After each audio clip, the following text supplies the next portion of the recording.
السلام علیکم ورحمۃ اللہ وبرکاتہ۔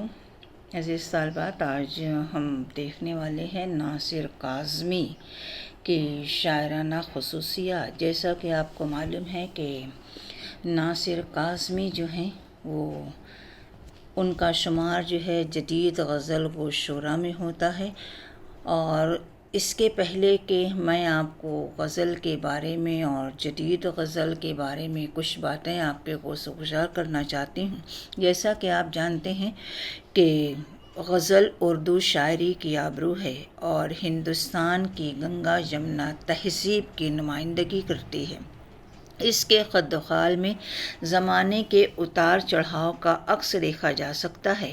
اردو شاعری میں جو مقبولیت غزل کو حاصل ہوئی ہے وہ کسی اور صنف و سخن کو نہیں۔ یوں تو غزل کے معنی عورتوں سے باتیں کرنا ہے، لیکن اس صنف میں عشقیہ، تصوف، فلسفہ، دنیا کی بے ثباتی، غرض کے ہر مضمون کی گنجائش ہوتی ہے۔ غزل کا فن نہایت ہی لطیف اور نازک ہے، اس لیے اس میں جذبے اور خیال کی مکمل ہم آہنگی ضروری ہے۔ غزل کا فن اشارے کنایے کا فن ہے۔ عزیز طالبات، مولانا الطاف حسین حالی کا نام تو آپ لوگوں نے سنا ہی ہوگا۔ مولانا حالی نے اردو غزل کی اصلاح کے لیے بہت ساری خدمات انجام دی ہیں۔ جیسا کہ مولانا حالی کے بارے میں کہا جاتا ہے کہ اردو میں جدید غزل کا آغاز حالی سے شروع ہوتا ہے، اس میں کوئی دو رائے نہیں۔ یوں تو غزل میں سماجی سیاسی مسائل میر سے ملنا شروع ہوتے ہیں، لیکن حالی نے غزل کی روایت میں زندگی کے مسائل کو شامل کر کے اس کو ایک نیا مزاج عطا کرنے کی شعوری کوشش کی ہے۔ اس کے بعد ہی جدید اردو غزل کا ارتقا ہوتا ہے۔ عزیز طالبات، ناصر کاظمی، جیسا کہ آپ جانتے ہیں کہ ناصر کاظمی کا اصلی نام ناصر رضا کاظمی ہے اور ان کا تخلص ناصر ہے، اور اردو ادب میں، دنیائے ادب میں ناصر کاظمی کے نام سے جانے پہچانے جاتے ہیں۔ ناصر کاظمی کی جائے پیدائش پنجاب کے شہر امبالہ میں 8 دسمبر سن 1935 میں ہوئی۔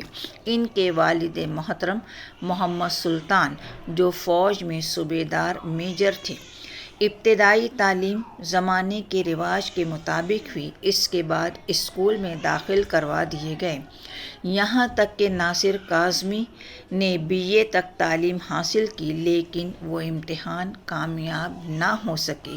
یہ پرآشوب دور تھا جب ملک میں تقسیم ہند کی فضا اپنے عروج پر تھی، اور تقسیم وطن کے ہنگامے میں انہیں سلسلہ تعلیم کو ترک کر دینا پڑا۔ انہیں گھر بار چھوڑ کر اپنے آبائی شہر امبالہ سے انہیں پاکستان جانا پڑا اور لاہور میں منتقل ہو گئے، لیکن یہاں کچھ ہی دن آباد تھے کہ یہاں ان کے والد محترم یعنی محمد سلطان کا انتقال ہو گیا، جس کی وجہ سے اس زمانے میں انہیں انتہائی مالی دشواریوں سے دوچار ہونا پڑا۔ ناصر کاظمی کی زندگی کا بڑا حصہ بیکاری، مفلسی اور سخت مالی مصائب میں گزرا۔ تقسیم ہند کے بعد تقسیم ہند کے سلسلے میں انہیں بڑے ہولناک انسانیت سوز واقعات سے دوچار ہونا پڑا۔ اس درد و الم کو زندگی بھر بھلا نہ سکے۔ ناصر کاظمی بچپن ہی سے ادبی ذوق رکھتے تھے، چنانچہ سر عبدالقادر کی یاد میں ایک ادبی رسالہ اوراق نو لاہور سے جاری کیا، لیکن مالی دشواریوں کی وجہ سے کچھ ہی عرصے میں اس رسالے کو بند کرنا پڑا، لیکن ان کی ادارتی صلاحیتوں کے پیش نظر انہیں رسالہ ہمایوں کی ادارت سونپی گئی، اور بعد میں ناصر کاظمی محکمہ دیہی ترقیات میں ملازمت اختیار کر لی۔ عزیز طالبات، جدید اردو غزل میں ناصر کاظمی کا نام انتہائی اہمیت کا حامل ہے۔ ان کی شاعری میں درد و الم بہت زیادہ پائے جاتے ہیں۔ تقسیم ہند کے سلسلے میں انہیں بڑے کربناک حالات سے دوچار ہونا پڑا، جس کا درد و الم زندگی بھر نہ بھلا سکے۔ یہی وجہ ہے کہ ان کی شاعری میں درد مندی اور المناکی کے عنصر زیادہ محسوس کیے جاتے ہیں۔ شاعری میں انہوں نے میر کا لہجہ اپنایا، لیکن جدید لب لہجے نے ان کے آہنگ کو ایسا نیا پن بخشا کہ انہیں اپنے عہد کے شعراء میں ممتاز کر دیا۔ انہوں نے غزل کی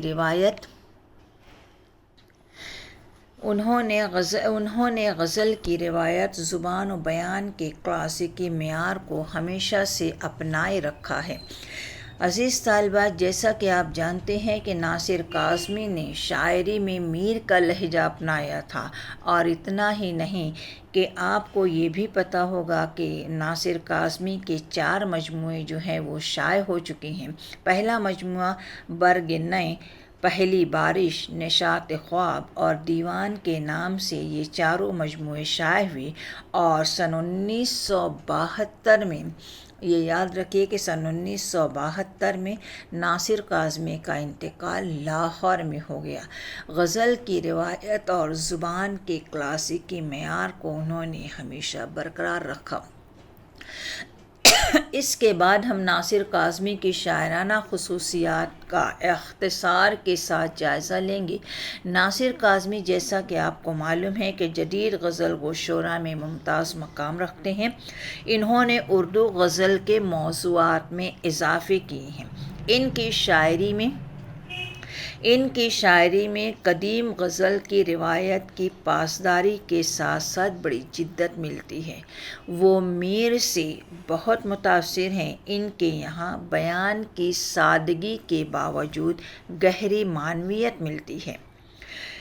چھوٹی چھوٹی بحروں کو خوب استعمال کرتے ہیں۔ ناصر کاظمی کی غزل گوئی کی یہ خصوصیت قابل ذکر ہے کہ انہوں نے عام اور مانوس الفاظ کو نئے معنی میں استعمال کیا ہے، اور غزل کی قدیم روایت سے انحراف کیے بغیر زبان، لہجہ، تجربہ اور احساس کی ایک نئی فضا بنائی ہے۔ میر کی طرح ناصر کاظمی کی غزل بھی اپنی مجموعی فضا کے حوالے سے ہمیں زندگی کے بعض تجربوں کا شعور عطا کرتی ہے۔ انہوں نے خاص طور پر اپنے عہد کے انتشار اور ابتری کا ذکر اور اپنے ذاتی و اجتماعی آشوب کا احاطہ ایک ایسے اسلوب میں کیا ہے جس کا لہجہ نرم اور دھیما ہے۔ ناصر کاظمی نے اردو غزل کے روایتی اور کلاسیکی حسن کو برقرار رکھتے ہوئے اردو غزل کی آبیاری کی ہے، جبکہ ان کے عہد میں عام طور پر جدت کے نام پر غزل میں نت نئے تجربے کیے گئے، اور غزل کے روایتی آداب کو نظر انداز کرتے ہوئے جدت کے نام پر نثری غزل اور آزاد غزل کو پروان چڑھانے کی کوشش کی گئی ہے۔ اس جدت پسندی نے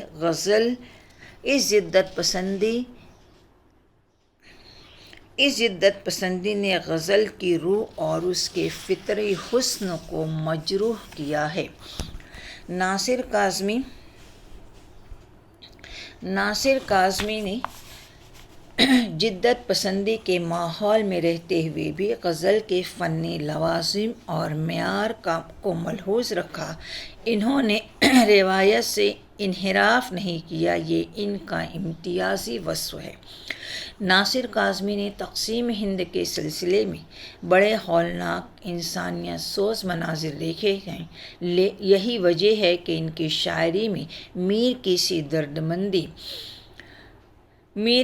درد مندی اور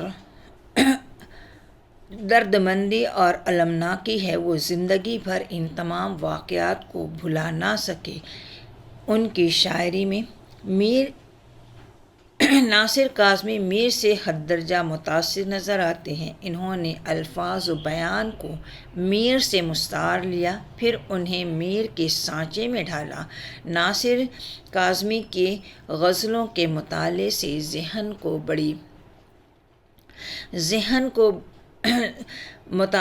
ذہن و دل کو بڑی آسودگی ملتی ہے، کیونکہ وہ غزل کی روایت کے امین اور پاسدار ہیں اور اظہار بیان کے لیے نئے الفاظ اور تراکیب وضع نہیں کرتے۔ وہ غزل کے مزاج شناس تھے، اور یہی وجہ ہے کہ جدید غزل و شعراء میں ان کا شمار ہوتا ہے جن لوگوں نے غزل کے حسن کو برقرار رکھنے کی جہد مسلسل کی ہے۔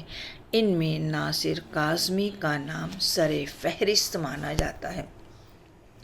عزیز طالبات، درج ذیل غزل جو آپ کے سامنے پیش ہے، یہ غزل جیسا کہ آپ جانتے ہیں کہ ناصر کاظمی تقسیم وطن کے بعد ہندوستان سے پاکستان اور پاکستان میں لاہور میں منتقل ہوئی تھی۔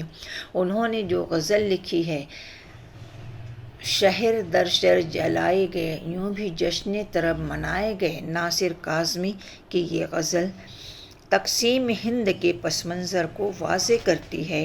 اسی پس منظر میں وہ اس شعر میں کہتے ہیں کہ انسان جب انسانیت کی سطح سے گر جاتا ہے تو وہ حیوان بنتا ہے اور حیوان کی سی وحشی حرکت کرتا ہے۔ انسان کی یہ صفت ہے کہ وہ شہر بسا کر خوش ہوتا ہے، جبکہ حیوان شہر کو برباد کرتے ہیں۔ لیکن آج کا انسان نہیں بلکہ حیوان ہے جو شہر کے شہر جلا رہے ہیں اور اس تباہی پر وہ خوش ہو رہے ہیں۔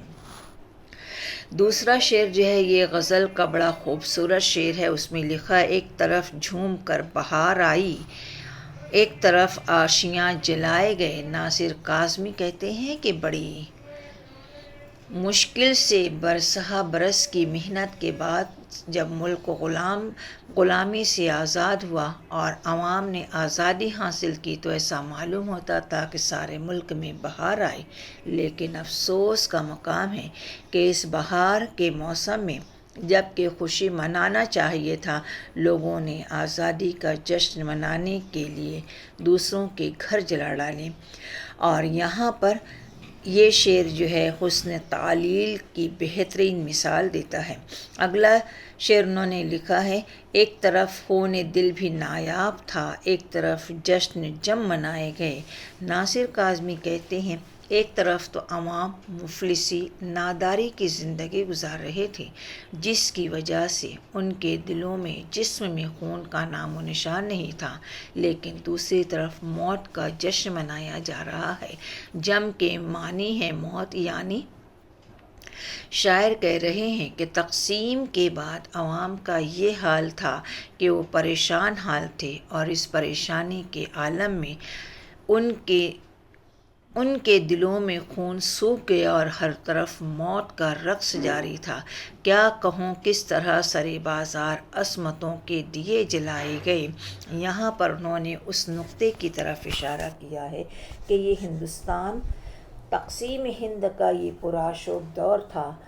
ہولناکی اور وحشتناکی کو الفاظ میں بیان کرنا مشکل تھا، لیکن اس وقت سرے بازار عصمتیں لوٹی گئیں، اور یہاں تک کہ درندہ صفت لوگ خواتین کی توہین کرنے سے بھی باز نہیں آئے۔ وہ خلوتوں کے سرمائے مجمع عام میں لٹائے گئے۔ اس شعر میں انہوں نے اشارہ کیا ہے کہ خواتین ہر مہذب اور شائستہ قوم کے لیے خلوت کا سرمایہ ہوتی ہیں، لیکن اس دور میں تہذیب شائستگی نام کی کوئی چیز نہیں، اور ہر طرف درندگی اور وحشی پن کا دورہ تھا۔ اس کے آگے آخری اس میں انہوں نے لکھا ہے کہ وقت کے ساتھ ہم بھی اے ناصر خار و خس کی طرح بہائے گئے، اور انہوں نے لکھا ہے کہ تقسیم کے بعد جو زمانہ تھا اس وقت انسان کی کوئی قدر قیمت نہیں رہ گئی، اور اس طریقے سے انسان بے وقت ہو گیا اور جو اس زندگی کے امٹتے ہوئے دریا میں بہا دیے گئے۔ عزیز طالبات، دوسری غزل جو ہے انہوں نے اسی پس منظر میں لکھی ہے: مایوس نہ ہو اداس راہی، پھر آ جائے گا دور صبح گاہی۔ اس شعر میں ناصر کاظمی کہتے ہیں کہ انسان کو حالات سے کبھی مایوس نہیں ہونا چاہیے، کیونکہ انسانوں پر اور خاص طور پر مسلمان پر حالات آتے اور جاتے ہیں، کیونکہ رات کتنی ہی تاریک ہو، ہر رات کے بعد صبح ضرور ہوتی ہے، اور جب صبح ہوتی ہے تو ہر طرف روشنی بکھر جاتی ہے۔ آج کل کا یہ دور جو رات کی تاریکی کا دور ہے، یہ بھی کٹ جائے گا اور اس کی صبح ضرور ہوگی اور خوشی کا زمانہ بھی آئے گا۔ اسی لیے ہمیں حالات سے مایوس نہیں ہونا چاہیے۔ اے منتظر طلوع فردا، بدلے گا جہاں مرغ ماہی۔ ناصر کاظمی دنیا سے مایوسی، انسان کو تو آج ہر طرف نابرابری سے مایوسی ہے، کیونکہ آنے والے کل کا انتظار کرنا ہے۔ جب کل نیا سورج طلوع ہوگا تو یقیناً دن ضرور آئے گا، اور اس کے بعد یہاں کوئی بھوکا، اور ان بھوکوں پر مرغ ماہی یعنی دولت مند حکومت کر رہے ہیں۔ کل ان کی حکومت ختم ہو جائے گی، پھر خاک نشی اٹھائیں گے سر، مٹنے کو ہے ناز کنج کلاہی۔ یہاں پر دنیا میں کوئی خاک نشین ہے تو کوئی ناز و انداز سے اپنی ٹوپیوں کو ٹیڑھی ترچھی کر کے غرور کر رہے ہیں، لیکن اب ان کا یہ غرور ختم ہونے والا ہے اور یہ خاک نشین سر بلند ہوں گے۔ انصاف کا دن قریب تر ہے، پھر داد طلب ہے بے گناہی۔ یہاں دنیا میں انسان آج دنیا میں بے گناہ بھی سزا پا رہے ہیں، لیکن اب یہ دور ختم ہونے والا ہے، یہ ناانصافی کے دن ختم ہونے والے ہیں، اور وہ دن دور نہیں کہ بے گناہوں کی داد فریاد سنی جائے گی اور گنہگاروں کو سزا ملے گی۔ پھر اہل وفا کا دور ہوگا، ٹوٹے گا طلسم کم نگاہی، اور آخر میں کہتے ہیں آئین جہاں بدل رہا ہے، بدلیں گے امراء و نواحی۔ یہاں پر پھر لوگوں کو حوصلہ دیتے ہیں اور کہتے ہیں کہ دنیا ہمیشہ ایک ہی روش پر نہیں چلتی، زمانے کے دستور اور قاعدے ہمیشہ بدلتے ہیں۔ پہلے جن کاموں کی تاکید کی جاتی تھی پھر اسے منع کیا گیا، اب وہ نہیں ہے۔ اب ایک نئی دنیا آباد ہوگی، نئے دستور بنیں گے اور بہت ساری چیزیں بدل جائے گی۔ آج جو حکم ہے وہ کل نہیں رہے گا۔ عزیز طالبات، اس کے بعد جو ہے ہم ناصر کاظمی کی ادبی کارناموں پر روشنی ڈالیں گے۔ Thank you very much.